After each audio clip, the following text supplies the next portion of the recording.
From forgetting the era they were actually in, to leaving us hanging with Brimsley and Reynolds, here are some of the most disappointing moments from Queen Charlotte, starting with how they forgot the timeline. Now, this prequel series shines the spotlight on the beloved character Queen Charlotte.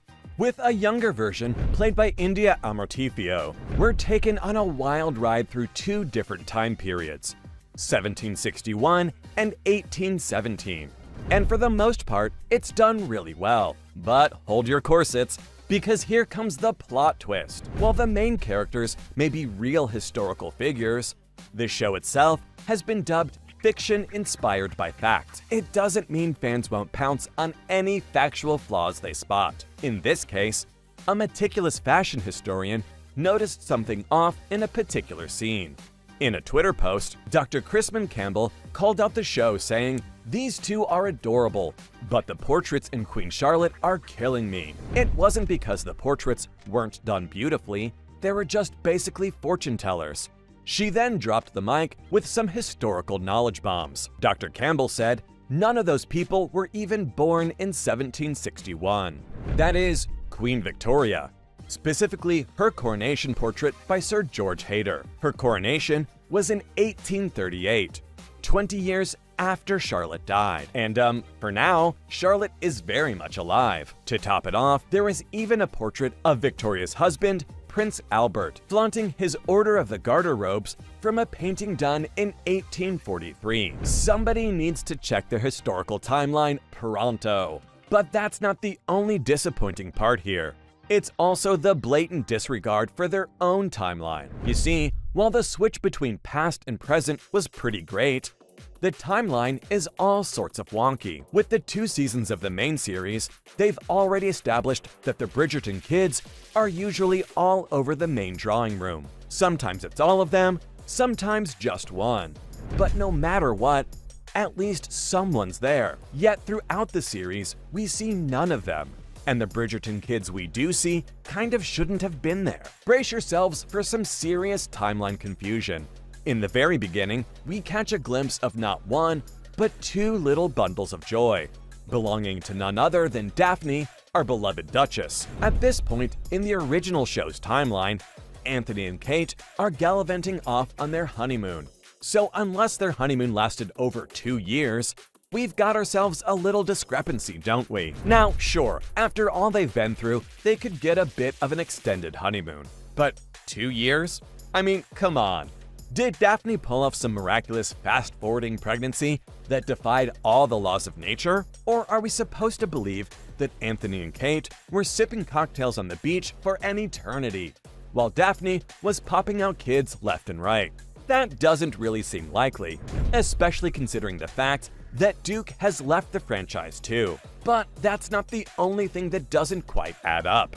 Queen Charlotte and King George's entire love story seems to have changed. In the main series, Lady Danbury spilled the tea to Simon, telling him that the king fell head over heels for Queen Charlotte, which led to the monumental decision to combine the 2 sides of town. Ah, the mountains that love can move. So people were longing to see the forbidden love tale, or the epic romance that supposedly changed everyone's lives. Instead of a whirlwind romance or a star-crossed love affair, we got a montage of them living on their own, not even talking to one another. Did Lady Danbury fib to Simon about the epic love story? Or did the spin-off writers forget about this crucial piece of information? Maybe Lady Danbury had her own version of events, adding a bit of drama to spice things up and get her way. But hey, that one is still kind of believable. One that just doesn't make a lot of sense is something that's constantly talked about in the show. Yep, I'm talking about the Great Experiment. So, Queen Charlotte and the whole Bridgerton gang seem to be playing fast and loose with the concept of race in historical Britain. They throw around this idea of the Great Experiment, where Charlotte's mere presence at court supposedly opens doors for people of color in England. It's like a magical gateway to a more inclusive world. We're left scratching our heads, wondering why on earth this great experiment is even taking place. Are they gonna spill the tea on abolition, the fight against slavery, or England's colonial conquests? No, not a word. It's as if they want us to accept the storyline without a peep. trying to justify diverse casting choices without actually delving into the historical context. Sure, Bridgerton and Queen Charlotte serve up a visually stunning and diverse world, but without understanding the why behind the great experiment, it all feels hollow. We need that juicy historical context, those real-life struggles, and the motivations that drive change. Is that too much to ask? They could have easily fit some of that in by taking away the filler that just dragged the season out. There was so much filler and so little Charlotte and George. We were promised an epic love story between Charlotte and George. You know, the kind that makes your heart flutter and your toes curl. But instead, what did we get? Endless episodes of Charlotte doing mundane activities like getting dressed, eating and picking oranges, and for the most part, she doesn't even get to pick those oranges. I mean, seriously, how many times do we need to see her put on a corset?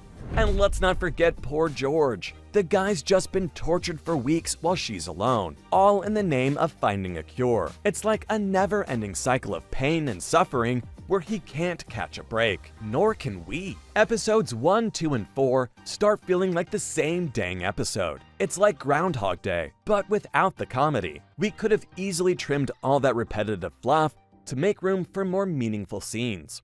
You know, scenes that actually show us the development of their love story, their connection, and the sparks flying between them. Instead, it's just a whirlwind of getting married, zero time to get to know each other, some resentment thrown in for good measure, and then suddenly, bam, they're head over heels in love. What's even worse is that the actors did have great chemistry together, and the parts where they actually focused on that made everyone fall in love with the show. But if you think about it, in a way, the show wasn't even about Charlotte and George. It was just laying the groundwork for the Bridgerton universe. Lady Danbury pretty much gets more screen time than George himself. I mean, seriously, it's like she's the star of the show, existing in every minor and major storyline. We follow her around more than a lost puppy trying to find its way home in the show. Don't get me wrong, Lady Danbury is a great character, with her wisdom and sass. But let's not forget who we really came here to see. And speaking of screen time, Violet seems to have snatched up quite a chunk of it too. We dive deep into her layers, learning all about her present-day struggles after Edmund's passing and how she's moving on from it all. While it's nice to understand the complexities of these characters in the here and now, it feels like a distraction from the story we actually signed up to watch. It's like the writers are teasing us, dropping breadcrumbs for potential storylines to expand the Bridgerton universe. Now, don't get me wrong, I love a good spin-off as much as the next person, but when it takes away from the central narrative and leaves us wanting more of the main event, it can be a bit frustrating. While we're on that topic, let's take a moment to talk about the unexpected love story that had our hearts aflutter in Queen Charlotte. Brimsley and Reynolds. They captured our whole hearts. These two were such a vital part of the series, and we couldn't help but root for their happiness.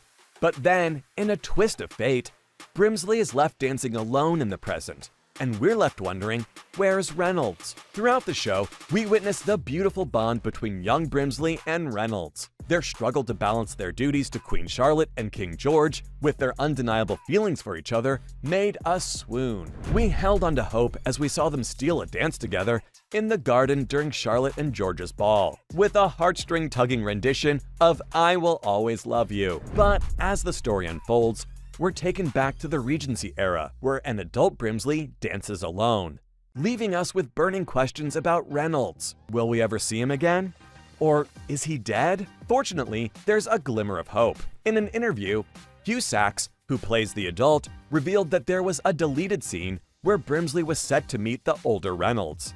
Their love for each other remained strong, but circumstances prevented them from staying together. In a world where being gay was still considered a punishable offense, their separation wasn't due to tragedy, but instead to the oppressive reality of the times.